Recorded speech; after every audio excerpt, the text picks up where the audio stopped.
Hi everyone. In this video, I'm going to talk through the process of actually creating your cut paper process journal. So we've talked about making each of the different cut paper process journal exercises up till this point. Now we're going to talk about how to compile them into a single PDF to be submitted online. So you'll see here I've pulled up a document in Word. I've created this already, so it's already filled exactly how I'll eventually want you all to fill your Word documents with each of my process journal exercises. So before we even worry about those, you'll see here I'm lingering on my cover page, which should be how you all introduce your process journal. It should be the first page, which just has my name. So don't repeat my name, put your name. Cut paper process journal, Art 101, and Fall 2020. So everyone's first page should look something like this. Your second page should include your work for Journal 1. So that's your X-Acto knife cutting practice exercise. Also notice here, obviously I'm showing an image of my Journal 1 work, but also I'm showing it large. Since this is the only way I can grade your work, I really want to look at larger images, so they should pretty much fill the page. So you're seeing this does that here, so it's great. I've also labeled it Journal 1 at the bottom. Journal 2 will be a little bit different. Normally, I want you to have each image fill pretty much a page, just like I mentioned for Journal 1. For Journal 2, it's just more important that I see that you've taken 20 different texture samples. So if you want to double up and maybe show me 2 pages at a time or even 3 pages at a time, that's fine. As long as I can see each of your 20 unique texture samples differently, and as long as you don't have more than 3 on an individual sheet of tracing paper, you're in good shape. So I just need to see your Journal 2 stuff. Also note here, I'm only showing you this image for Journal 2 because I'm only showing you demo images. You need to show more. So typically, again, that's at least 7 sheets that I should be looking at here. So that's all I have for Journal 2. You'll probably have a couple pages devoted to Journal 2.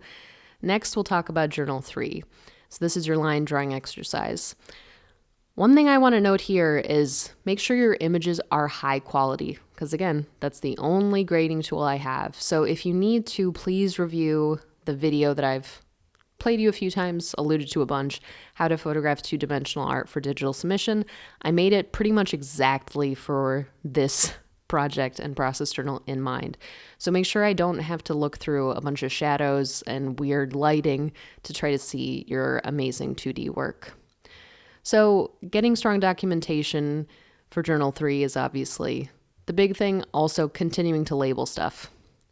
So for Journal 4, you will have 3 pages, so I should be seeing good photos or scans of each of those 3 pages. Again, each will show 4 different designs per page and be labeled, again, either at the end or beginning. Either's fine. Here's my Journal 5 stuff, again labeled.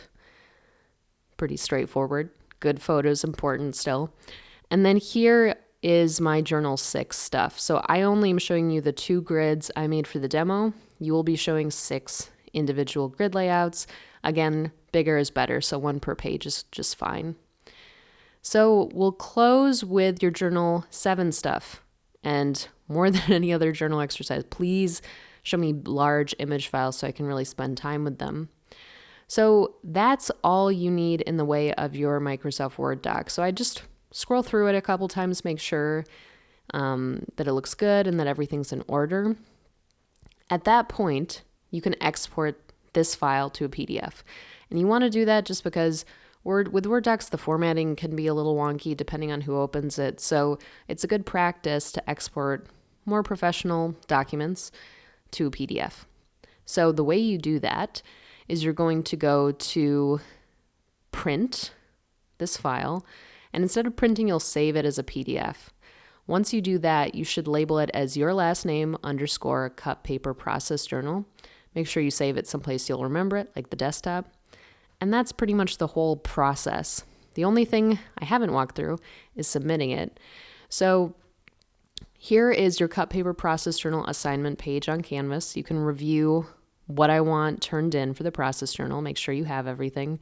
You can also review the rubric. So this is how I will be grading you. So if you want a really good idea of the grade you'll get, the rubric is pretty clear, so you can make some educated guesses on your own.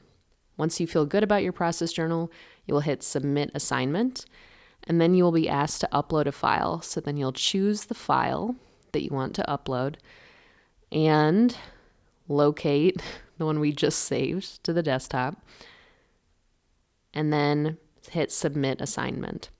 So the PDF has a lot of images.